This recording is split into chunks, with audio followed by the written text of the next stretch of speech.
जी, paper जो leak होते हैं इसमें सिस्टम के अंदर के लोग ही इन्वॉल्व होते हैं, तभी पेपर लीक हो सकते हैं।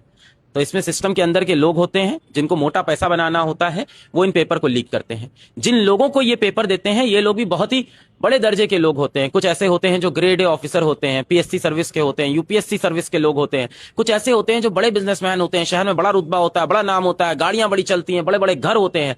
तो बहुत ही आप कह सकते हो जो सिंडिकेट चल रहा है इसमें बहुत ही मजबूत, पावरफुल और अमीर लोग इन्वॉल्व होते हैं।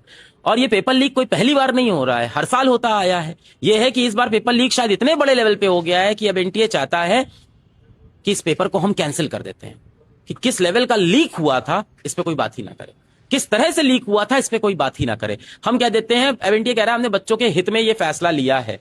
भाई आपने बच्चों के हित में कैसे फैसला लिया है? हित तो ये था कि ये पेपर जीरो एरर के साथ होना चाहिए, जैसा कि आपने अपने ट्विटर हैंडल पर लिखा था कि जीरो एरर के साथ ये पेपर हम कंडक्ट करेंगे। बच्चा जब सेंटर पहुंचता है ना तो बच्चे से क्या बोलते हैं कि तुम मोटा जैकेट नहीं पहनोगे, जैकेट में जेब नहीं होना चाहिए, तुम जूता नहीं पहनोगे, प्लास्टिक की बॉन्डर अंदर लेके जाओगे, ट्रांसपेरेंट होनी चाहिए, हाथ में तुम घड़ी नहीं पहनोगे, लोअर पहनोगे। इतने ड्रामे हैं बच्चे के ऊपर। तो आप बच्चे को तो ऐसे देख रहे हो जैसे बच्चा क्रिमिनल हो, क्रिमिनल सिस्टम के अंदर बैठे हैं, उनके ऊपर आप जांच नहीं कर रहे हो। अभी भी देखिए कोई कड़ी सजा होगी नहीं। हर साल पेपर लीक के मुद्दे होते हैं, आज तक मैंने एक इंसान नहीं सुना जो पेपर लीक के लिए 10 साल जेल में बंद हो। Why don't we treat them as terrorist?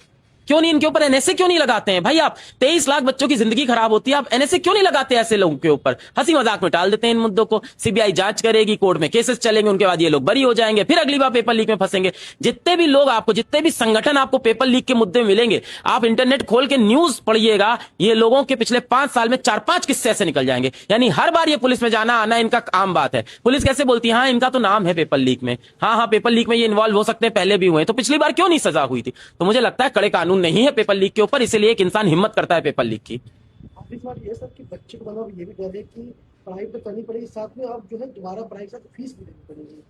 नहीं, अभी एनटीए ने बयान तो दे दिया है कि फीस नहीं लगेगी, फॉर्म का फीस नहीं लगेगा और हम फॉर्म का फीस नहीं लेंगे।